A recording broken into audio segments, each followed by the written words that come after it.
السلام علیکم ورحمۃ اللہ وبرکاتہ۔ دل بڑا کیجیے۔ ہاں، میں آج آپ سے اس بارے میں انشاءاللہ اپنے دل کی بات بھی شیئر کروں گی اور آپ لوگوں سے امید بھی کروں گی کہ ہم سب مل کے اپنا دل بڑا کریں، ہے نا۔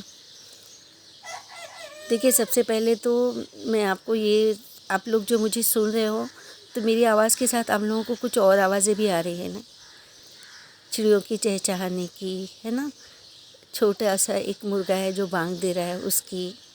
یہ کیا کر رہے ہیں؟ یہ اللہ سبحانہ و تعالیٰ کی تسبیح بیان کر رہے ہیں۔ دیکھیے، آپ جب فجر میں اٹھتے ہو نا، تھوڑا پہلے، مطلب فجر کی اذان ہونے کے پہلے، صبح صادق کچھ پہلے، اذان کے کچھ پہلے ہو جاتی ہے نا، اور پھر جیسے ہی صبح صادق ہوتی ہے تو ایسے اذان ہوتی ہے، تو آپ یقین کرو گے کہ ہم اذان کی آواز سن کے نماز ادا کرتے ہیں۔ ان کو وہ وقت جو گوگل میں دیا گیا ہے، جس میں صبح صادق کا وقت ہوتا ہے، ہمارے اذان تھوڑی لیٹ ہوتی ہے، لیکن وہ وقت ایگزیکٹ جو موسم میں صبح صادق کا جو وقت ہوتا ہے، اس وقت یہ چہچہانا شروع کرتے ہیں۔ یہ کیا کرتے ہیں، ہے نا، یہ اللہ کی تسبیح بیان کرتے ہیں نا، صبح شام یہ اللہ کی تسبیح بیان کرتے ہیں۔ ان سے بھی ہمیں کچھ سیکھنا چاہیے نا، کہ کیا ان کی زندگی، ان کے پاس نہ کوئی دھن دولت عیش و عشرت نہیں نا، لیکن بس جو صبح اپنے گھونسلوں سے نکلے اور اپنے جو بھی اللہ تعالیٰ ان کے لیے رزق رکھا ہے وہ رزق کی تلاش میں نکلتے ہیں، اور پھر خالی ہاتھ نکلتے ہیں، پیٹ بھر کے خالی ہاتھ اپنے گھونسلوں میں واپس آتے ہیں، پھر صبح اٹھتے ہیں اور اللہ کا ذکر، اللہ کی تسبیح بیان کرتے ہیں۔ کتنا، جب ان لوگوں کی یہ آوازیں سنو اور ان لوگوں کی زندگی پہ غور کرو تو ہم تو کتنی سکون والی زندگی بتا رہے ہیں نا، کہ اگر ہم کافی دنوں تک اپنے گھر سے باہر بھی نہیں نکلے تب بھی ہمارے پاس اتنا ہوتا ہے کہ ہمارا پیٹ بھرنے جیسا ہمارے پاس اللہ سبحانہ و تعالیٰ دیتا ہے نا۔ اور ان کو تو روز نکلنا ہے، روز واپس آنا ہے، روز نکلنا ہے۔ الحمدللہ، کتنے خوش۔ تو اللہ سبحانہ و تعالیٰ ہم سے بار بار بیان کرتے ہیں، قرآن پاک میں بیان کرتے ہیں کہ ہم نے تم کو اتنا اچھا دین دیا ہے، اور تم اس دین کو اپنی زندگی میں جو بھی میں نے قرآن میں فرمایا ہے اس کے طریقے سے جیو۔ ہمیں تو اللہ تعالیٰ نے قرآن پاک دیا ہے، اس میں فرمان پڑھ کے ہم اس پہ عمل کر سکتے ہیں، آپ صلی اللہ علیہ وسلم کی حدیثوں سے۔ اور یہ لوگ کبھی کبھی تو ایسے لگتا ہے کہ اللہ تعالیٰ ان کی زبان میں بھی ان لوگوں کے لیے بیان ہوتا ہوگا، ہو سکتا ہے، ہم کو نہیں پتہ، ان کی زبان میں بھی یہ ایک دوسرے سے اللہ کا ذکر کرتے ہوں گے، اللہ کی پاکی بیان کرتے ہوں گے۔ کوئی چیز ممکن نہیں، ناممکن نہیں ہے، ہر چیز ممکن ہے اللہ سبحانہ و تعالیٰ کے لیے۔ دیکھیے، ہمیں بھی بس یہی کرنا چاہیے کہ ہمارا دل تھوڑا بڑا کرنا چاہیے۔ بس صبح اٹھے، بس ایک اپنا روٹین بنا لینا ہے کہ صبح اٹھے، اللہ کی تسبیح بیان کیے، اللہ کا ذکر کیے، اور جو نیک بات ہم سوچتے ہیں کہ دوسرے ہمارے ساتھ کرے تو سب سے پہلے ہم کو اپنے عمل میں وہ چیز لانا چاہیے۔ ہماری امیدیں کیسی ہوتی ہے نا، کہ بس کسی نے ہمارے ساتھ برا کیا ہے، کسی نے ہمارے ساتھ غلط کیا ہے تو وہ غلط ہے، وہ برا ہے، وہ ہم اس سے اچھے ہیں، ہم اللہ کے آگے اپنے آپ کو معصوم سمجھتے ہیں، اور اپنے آپ کو بہت ہی دکھی، اور اپنے آپ کو بہت ہی لاچار، اور اپنے آپ کو بہت ہی کمزور، تو یہ اللہ کے آگے ہم سمجھتے ہیں وہاں تک ٹھیک ہے۔ اللہ سبحانہ و تعالیٰ جانتا ہے کہ اس نے ہمیں کیا بخشا ہے، اور ہم کو اس کی جو بھی نعمت ہے اس پہ کیسے شکر ادا کرنا ہے۔ لیکن جب ہماری بات دوسروں تک آتی ہے تو ہم یہ چیز نہیں کرتے، ہم دوسروں کو معاف نہیں کرتے، ہم دوسروں کی صرف برائیوں کو اور غلطیوں کو اس کو لے کر ان کے اوپر برے گمان کرتے ہیں کہ دیکھو یہ لوگ کتنے تکبر کر رہے ہیں، دیکھو ان لوگوں کے اندر اللہ کی شکر نہیں ہے، یہ لوگ۔ تو ہم کیا کر رہے ہیں؟ اگر ہم پورے دن کا محاسبہ کیجیے، اپنے پورے دن کا، روزانہ فجر سے ظہر کے بیچ میں کوشش کرے کہ اس بیچ میں نے کیا گناہ کیا، میں نے کس سے بدتمیزی کی، میں کس پہ ناراض ہوں اور میں کس لیے ناراض ہوں۔ آپ کو اگر لگے کہ ہاں میرے ساتھ زیادتی ہوئی ہے اور اس نے میرے ساتھ میں غلط کیا ہے، تو آپ یہ کوشش کیجئے کہ میں پہل کروں اور میں اس سے سامنے سے اچھے سے پیش آؤں اور اس کی اس چیز کو معاف کر دوں۔ یہ بہت بڑی بات ہے، یہ بہت مشکل بات بھی ہے، یہ بہت مشکل بات ہے۔ بس صبر کرنا اور اس کو معاف کرنا، تو یہ اللہ تعالیٰ نے اس کے لیے ہم کو بڑی بڑی نعمتیں دیا ہے اس کے بدلی میں، کہ اگر تم کسی کو معاف کر دو اور تم اگر صبر کرو، تو اللہ تعالیٰ نے قرآن پاک میں یہ ساری باتیں، جس طرح دیکھیے عصر سے فجر سے ظہر کے بیچ کے، پھر ظہر سے عصر کے بیچ کی جب نماز کے لیے بیٹھو تھوڑی دیر کے لیے پوری غور کرو کہ اس بیچ میرے ساتھ کیا ہوا، کہاں میں غلط ہوں اور کہاں مجھے معاف کرنا چاہیے۔ تو بس معاف کرنے کی کوشش کرو، کیونکہ ہم اگر معاف نہیں کریں گے نا تو بس وہی دشمنی بڑھتے جائے گی۔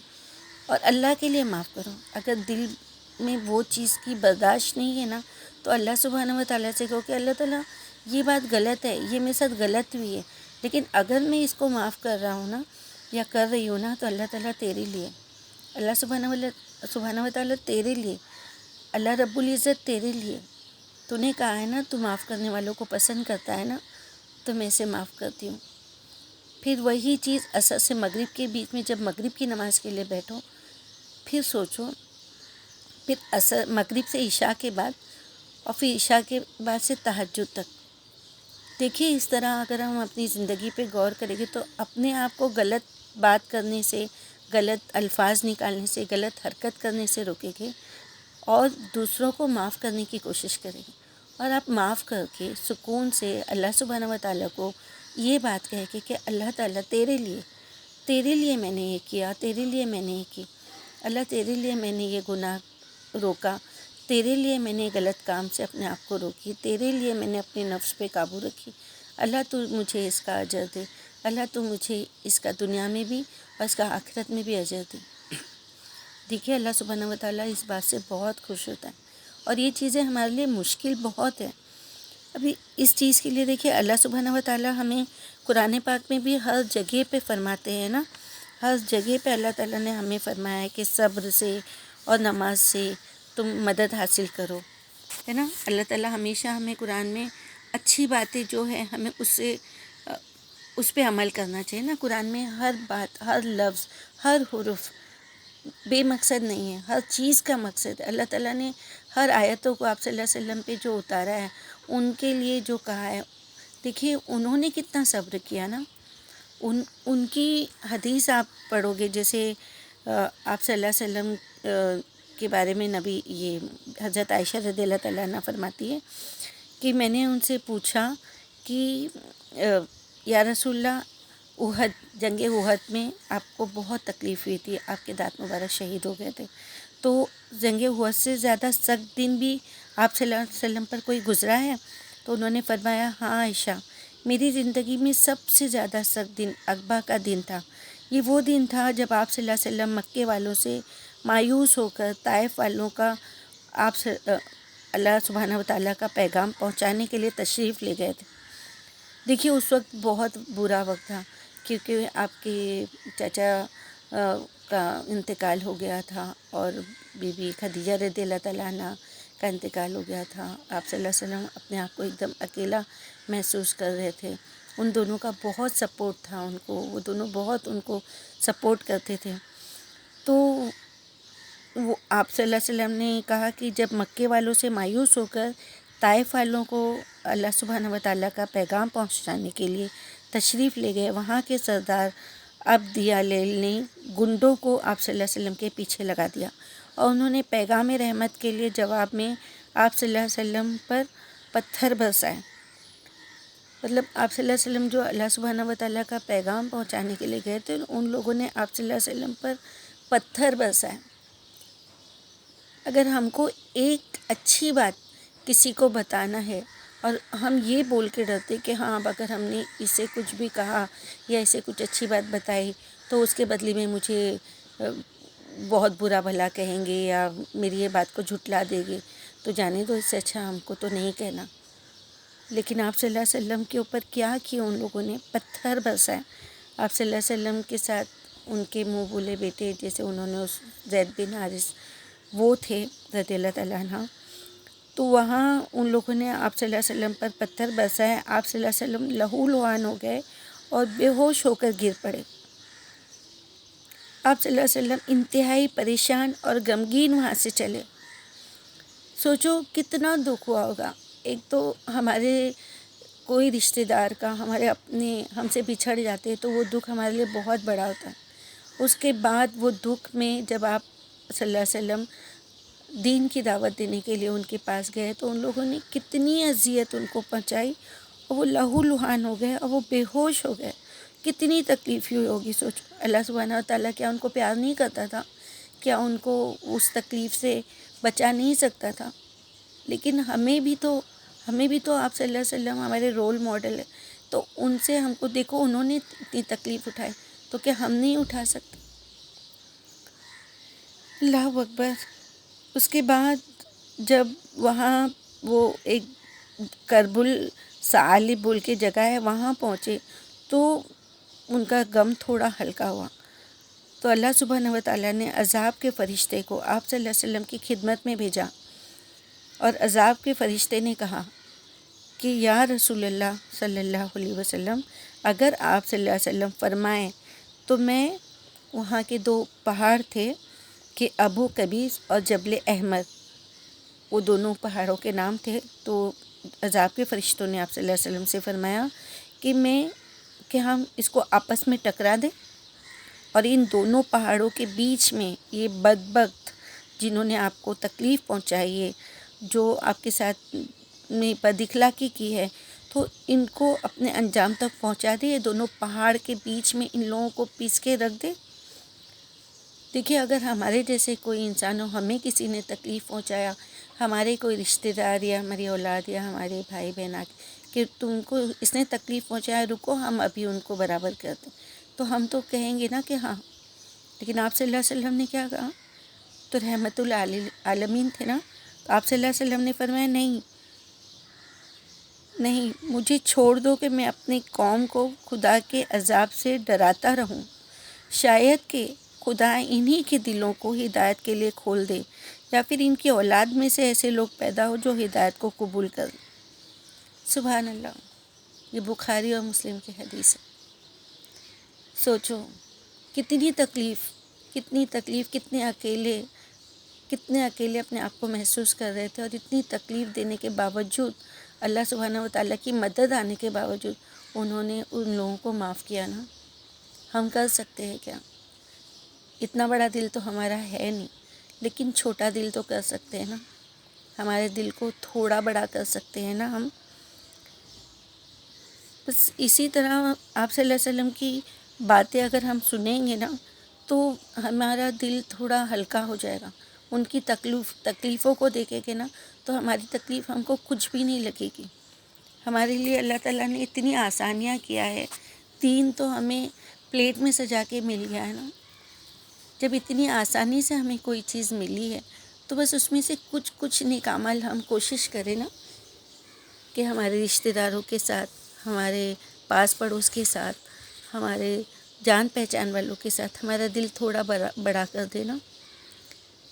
بس اسی طرح اللہ تعالیٰ ہمیں قرآن میں جو فرما رہا ہے تو اس پہ ہمیں عمل کرنا چاہیے۔ اور دیکھیے اللہ تعالیٰ سورہ بقرہ میں بھی فرماتے ہیں کہ کیا تم خیال کرتے ہو کہ جنت میں داخل ہو جاؤ گے، جبکہ ابھی تم پر ایسی حالت نہیں آئی جیسے تم سے پہلے لوگوں پر گزری۔ انہیں پہنچی سختی اور تکلیف اور وہ ہلا دیے گئے، یہاں تک کہ رسول اور جو ان کے ساتھ ایمان لائے کہنے لگے اللہ کی مدد کب آئے گی؟ تو اللہ تعالیٰ فرماتے ہیں آگاہ رہو، اللہ کی مدد قریب ہے۔ آپ سے پوچھتے ہیں کیا کچھ خرچ کرے، تو آپ کہہ دیں جو مال تم خرچ کرو سو ماں باپ کے لیے، قرابت داروں کے لیے اور یتیموں کے لیے محتاجوں کے لیے، مسافروں کے لیے، اور تم جو نیکی کرو گے تو بے شک اللہ اسے جاننے والا ہے۔ یہی اللہ تعالیٰ کے فرمان پہ، آپ صلی اللہ علیہ وسلم کی حدیثوں پہ چلنا چاہیے۔ دیکھیے ایک اور آپ صلی اللہ علیہ وسلم نے فرمایا کہ قیامت کے روز ایک آدمی لایا جائے گا اور آگ میں پھینک دیا جائے گا، اور اس کی اتڑیاں اس آگ میں باہر نکل پڑیں گی۔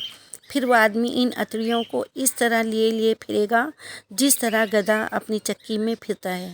یہ دیکھ کر دوسرے جہنمی لوگ اس کے پاس جمع ہوں گے اور پوچھیں گے، اے فلاں، یہ تمہارا حال کیا ہے؟ کیا تم دنیا میں ہمیں نیکیوں کی تلقین نہیں کرتے تھے؟ مطلب وہ آدمی وہ ہوگا جو دنیا میں لوگوں کو نیکی کی تلقین کرتا تھا، کہ اچھی باتیں بتاتا تھا۔ تو جو گناہ گار رہیں گے وہ پوچھیں گے کہ یہ تمہارا کیا حال ہے؟ کیا تم دنیا میں ہمیں نیکیوں کی طرف نہیں بلاتے تھے اور برائیوں سے نہیں روکتے تھے؟ اور ایسے نیکی کے کام کرنے کے باوجود تم یہاں کیسے آ گئے؟ تو وہ آدمی کہے گا، میں تمہیں تو نیکیوں کا سبق دیتا تھا لیکن خود نیکی کے قریب بھی نہ جاتا تھا، تمہیں تو برائیوں سے روکتا تھا لیکن خود برائیوں پر عمل کرتا تھا۔ یہ مسلم اور بخاری کی حدیث ہے۔ دیکھیے بس اللہ تعالیٰ یہ جو عذاب، یہ جو بتا رہے ہیں آپ صلی اللہ علیہ وسلم کی حدیثوں سے ہمیں معلوم پڑا، تو یہ ہے کہ ہم دوسروں کے ساتھ جو امید کرتے ہیں، دوسروں کو جو باتیں بولتے ہیں اور وہ خود اس پہ عمل نہیں کرتے، تو اللہ تعالیٰ ہمیں بولنے سے زیادہ عمل کرنے والا بنائے۔ اللہ تعالیٰ ہمیں برائیوں سے جو ہم لوگوں کو روکنے کی کوشش کرتے ہیں، دوسروں میں جو برائیاں ڈھونڈتے ہیں، تو پہلے اپنے اندر کی برائیوں کو ڈھونڈے، اپنے اندر کی برائیوں کو ختم کریں۔ اور آپ صلی اللہ علیہ وسلم نے فرمایا کہ میں نے معراج کی شب میں کچھ لوگوں کو دیکھا، ان کے ہونٹ آگ کی کینچیوں سے کاٹے جا رہے تھے۔ میں نے جبرائیل علیہ السلام سے پوچھا، یہ کون لوگ ہیں؟ تو جبرائیل علیہ السلام نے کہا، یہ آپ کی امت کے مقررین ہیں، یہ لوگوں کو نیکی اور تقویٰ کی تلقین کرتے تھے اور خود کو بھولے ہوئے تھے۔ اللہ اکبر، استغفر اللہ، استغفر اللہ، استغفر اللہ۔ اللہ تعالیٰ ہمیں بولنے سے زیادہ عمل کرنے والا بنائے، اور ہم جو بھی دوسروں سے امید کرتے ہیں تو اس سے پہلے ہم اپنے آپ کو اس راستے پہ چلائیں جو نیکی کا راستہ ہے نا۔ اور اللہ تعالیٰ ہمیں ان گناہوں سے، ان اذیتوں سے دور رکھے۔ اللہ تعالیٰ ہمیں نیک راستے پہ چلائے اور ہم کو معاف کرنے والا بنائے، ہمارا دل بڑا کرنے والا بنائے۔ ہمیں ہر چیز کی چھوٹی موٹی جو معلومات ہے اس چیز پہ ہمیں ثابت قدم رکھے اللہ پاک، اور ہمارے بھائی بہنوں، ہمارے رشتہ داروں، ہمارے ہر مومن مومنات، ہر مسلم مسلمات، ہم سب کو نیک راستے پہ چلنے والا، لوگوں کو نیک راستہ بتانے کے پہلے اپنے آپ کو نیک راستے پہ چلانے والا، اور لوگوں کو جو بات کہے اس پہ عمل کرنے والا اور اللہ کو راضی کرنے والا بنا دے۔ آمین یا رب العالمین۔ السلام علیکم ورحمۃ اللہ وبرکاتہ۔